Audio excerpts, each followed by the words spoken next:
Hello viewers, welcome to my channel. This is Homesteading with Sofwa. Please subscribe to my channel if you haven't done so and like my video. Today we are going to talk about food preservation. And before we go into details, I would like to refer you to the Bible. We are going to read one verse in the Bible that supports that. We are going to look at the book of Proverbs 21 verse 20, and it says, "In the house of the wise are the stores of choice food and the oil, but the foolish devours all he has." So in simpler terms, this verse is telling us that in the house of a wise person, there is always something for tomorrow. This person keeps away stores of choice food and oil for future use. But in the house of the foolish person, everything has been eaten or thrown away. So there is really nothing, no food for tomorrow. In case of eventualities, there will be nothing for that person to eat. What a wonderful book the Bible is. It really teaches us how we are supposed to live on earth. So today we are going to talk about preservation of foods. Why do we need to preserve the food? Anyway, why do we need to preserve it? If you go back to our ancestors, like here in Africa, we didn't have fridges. All we had was ourselves and the foods that we were producing. So our ancestors were coming up with ways and means on how to preserve this same food that they have at a particular season. So that during the time when they will be off season and the environment will not be supporting the growth of that particular item they want to preserve, they will be eating it. I'll give you an example of here in Africa. After harvest, they have to preserve some food to come and consume during the rain season when they are planting new things. So this is why we preserve most of the foods. It's for future use, so that you, like the Bible said, you do not run out of the food at the time when you require that food. In case of eventualities, you have something you can fall back on. So some of the items that have been preserving in this homestead, like onion, I normally, after harvesting, I normally preserve some onion. I preserve vegetables, green vegetables. I also preserve, and especially when I want to get rid of the vegetables and putting in new ones, because there are some summer vegetables that I grow, and then during the rain season, I'll grow the vegetables which will support the rain season. So before that, I will take out everything. And then that doesn't mean that during the rain season we'll not be eating things like kale or cabbage. I'll have preserved it. And then whenever we want to eat that, we'll go back in the pantry and then get that and eat. Also, whatever excess I have, I will look for means of preserving. I've been preserving fruits as well, like bananas. We have plenty bananas here, I preserve. We have mangoes in this homestead. I also preserve mangoes.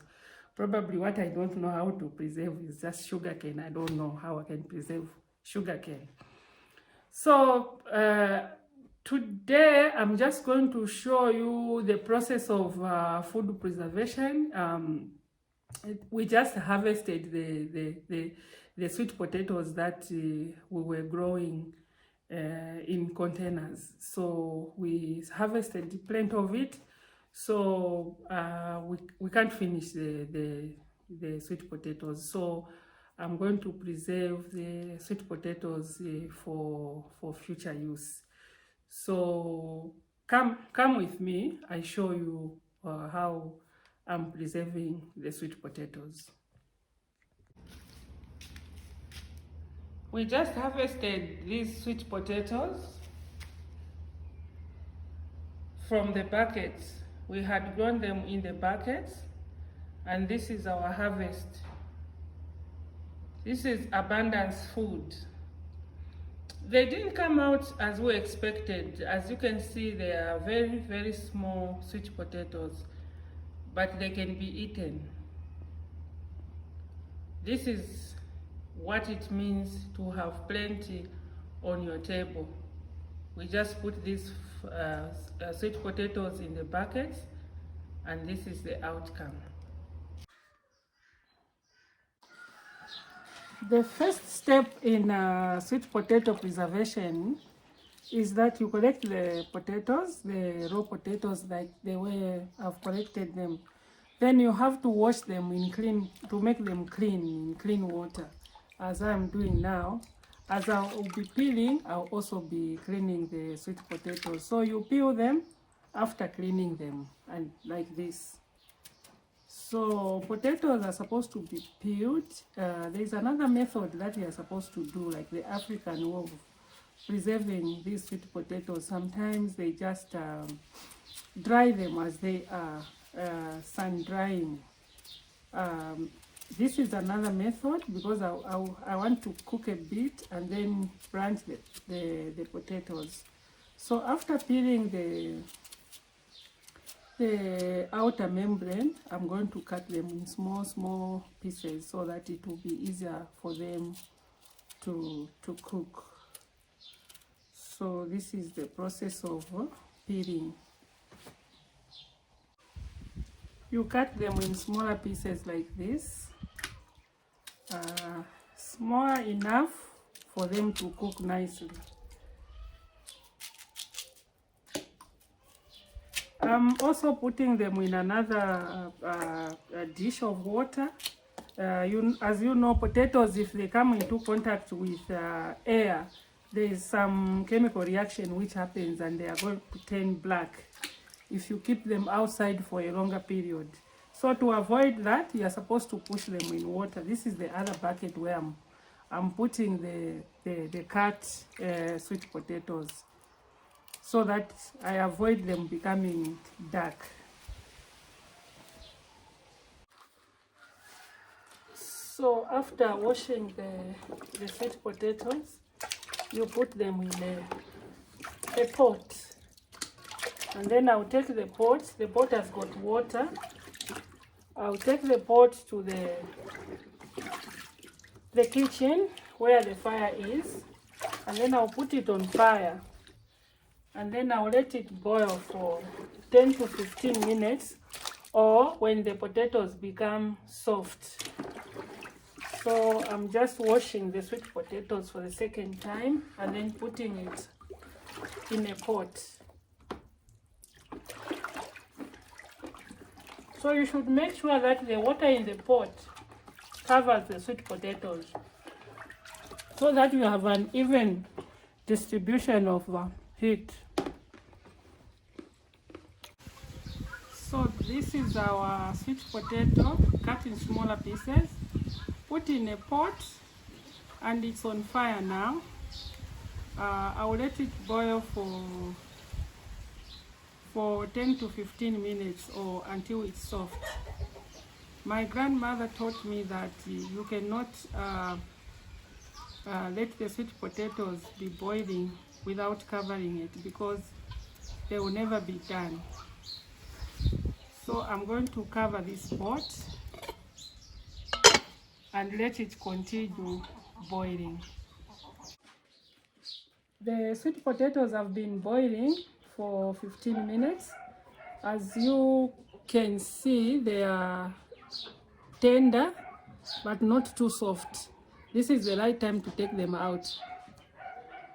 So I'm going to blanch them so that they can maintain their texture while in storage. So I'll be taking them from the pot of boiling water to this ice water, so that I slow down the process as quickly as I can. And then I'll dry them on this and then I'll be able to spread them singly on this small tray, which I'll be putting in the fridge. And since it's already late, I'll just keep them in the fridge until tomorrow morning. That's when I'll be able to put them in the final packaging material. For now, I'll start blanching them. So this is the final stage where we are supposed now to package our frozen sweet potatoes in the freezer bags. This is the freezer bag where I'll be packaging the sweet potato. There are Ziploc bags, they come like this. So these are the bags that I'm going to use to package these sweet potatoes, which are frozen. This is the last process. So I'll just slot them in here, like so.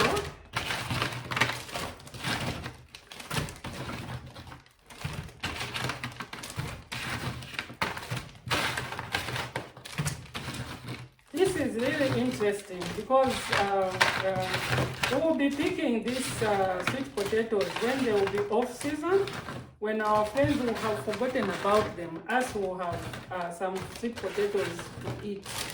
I do the similar thing with mushrooms. When they are in season, I preserve a lot of mushrooms because I love mushrooms. So you take out the air from the bag by doing it like this. Take out the air and then you close it.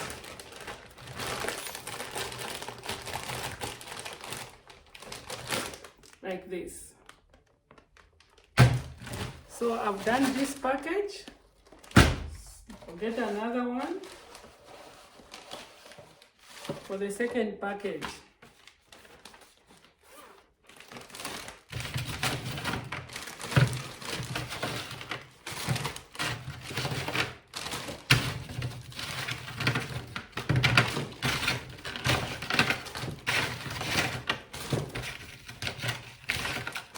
These were put in the freezer for 2 hours.